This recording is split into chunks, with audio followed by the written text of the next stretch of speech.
안녕하세요. 좀 늦은 박사과정 언니 윤혜진입니다. 저는 요즘에 질적 연구 논문들을 많이 읽고 있어요. 처음 질적 연구 논문들을 읽었을 때 그 논문의 흐름대로 이해는 가는데 어려웠던 점이 있었거든요. 어떤 점이 어려웠냐면 이게 어떤 논문의 구조적인 부분이랄까요? 이게 어떤 식으로 쓰여지는 거지? 하는 부분이 굉장히 어려웠어요. 왜냐하면 그런 논문을 읽고 나서 나도 뭔가 이런 비슷한 걸 쓰고 싶은데 그러려면 이게 어떻게 쓰여진 건가에 대한 어떤 계략적인 구조를 알아야 되는 거잖아요.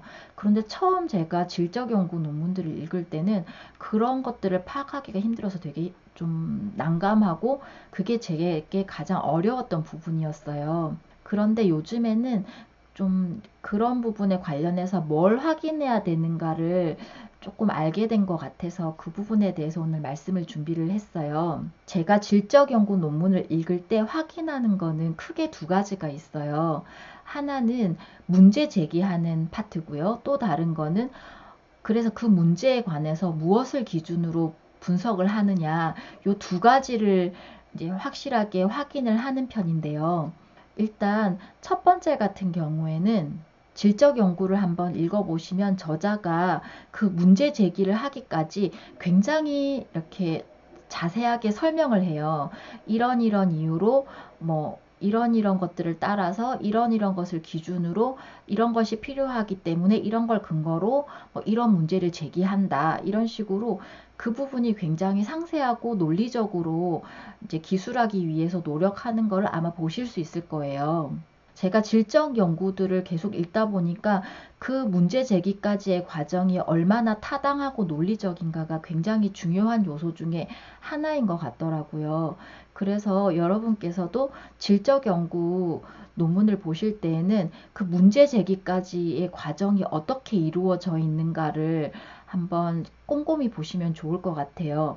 문제가 정말 합당한가, 문제 제기가 타당한 것을 증명하기 위해서 제시한 근거들이 논리적이고 명확한가를 한번 보시는 편이 좋을 것 같고요. 두 번째는 연구자가 해결하기 위한 그 문제를 분석하기 위해서, 해결하기 위해서 이 사람이 어떤 것을 근거로 가지고 와서 자료를 모으고 그거를 분석했느냐를 보시는 거예요. 이걸 분석의 틀이라고 하는데 분석의 틀 같은 경우에 제가 봤던 케이스가 여러 가지가 있었는데 한 가지는 특정 연구 분야에 많이 쓰이는 어떤 분석의 틀이 있는 경우에 그걸 그대로 가져와서 쓰는 경우가 있고요. 그렇지만 그럼에도 불구하고 이 분석의 틀을 왜 가지고 왔는가 그리고 이 문제에 이 분석의 틀이 합당한 이유에 대해서는 분명히 명시가 되어 있어야 되는 거고요. 두 번째는 분석의 틀을 만드는 경우도 봤어요.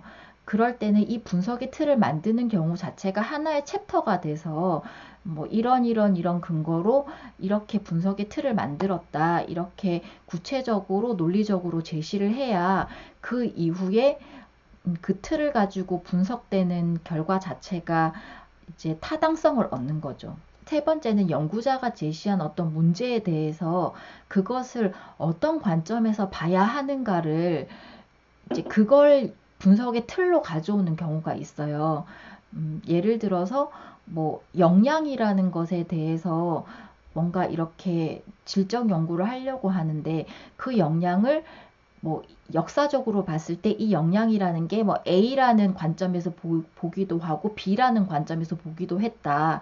그렇기 때문에 뭐 이런 것들을 서로 비교 분석해서 뭐 뭔가 시사점을 찾겠다. 이런 식으로 하는 논문들을 제가 최근에 읽고 있거든요.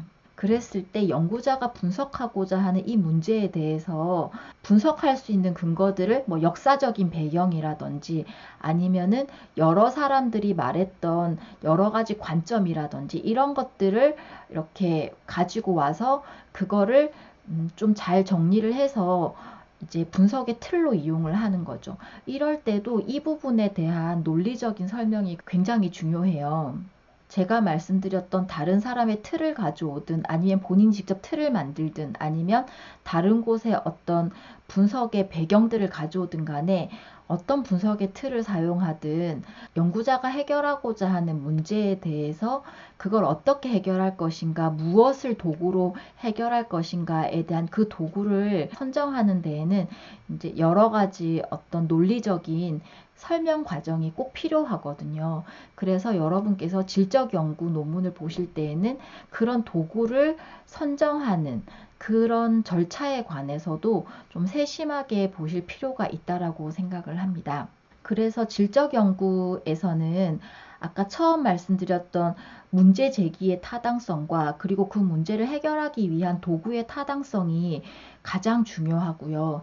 이게 밑바탕이 된 이후에 그 다음에서야 그 도구를 활용하여 그 문제를 해결하는 과정들이 이제 의미가 있어지는 거죠. 그리고 그걸 통한 결론이 연구로서의 어떤 가치가 인정되는 그런 과정으로 질적 연구를 보시면 될 것 같습니다. 오늘은 질적 연구 논문을 보실 때 신경을 써서 보셔야 될 두 가지에 대해서 말씀을 드렸어요. 첫 번째는 문제 제기의 타당성, 두 번째는 문제를 해결하기 위한 도구 선정의 타당성, 이 두 가지를 말씀을 드렸는데요.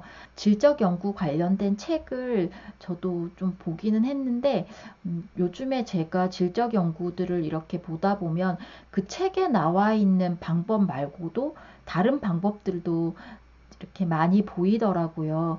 그래서 이런 논문들을 자꾸 보면서 제 나름대로 이걸 어떻게 보면 내가 좀 더 구조적으로 접근하고 그리고 내가 봤던 것들을 활용해서 이런 비슷한 논문들을 쓸 수 있을까라는 걸 되게 고민을 많이 했고, 그래서 제 나름대로 부족하지만 이런 것들을 좀 더 신경을 쓰셔서 보셨으면 좋겠다는 부분을 정리를 해봤습니다. 오늘 드린 말씀에 대해서 약간의 제 한계점을 말씀을 드리자면 제가 아무리 나름대로 열심히 논문을 본다고는 하지만 그래도 제가 보는 분야가 어떤 특정 분야일 수밖에 없고, 그리고 제가 접했던 논문들이 한정적일 수밖에 없기 때문에 그런 것들을 감안하셔서 제 말씀을 참고하시면 좋을 것 같아요. 저 사람은 뭐 저렇게 보는구나, 이렇게 생각을 하셨으면 좋겠고요.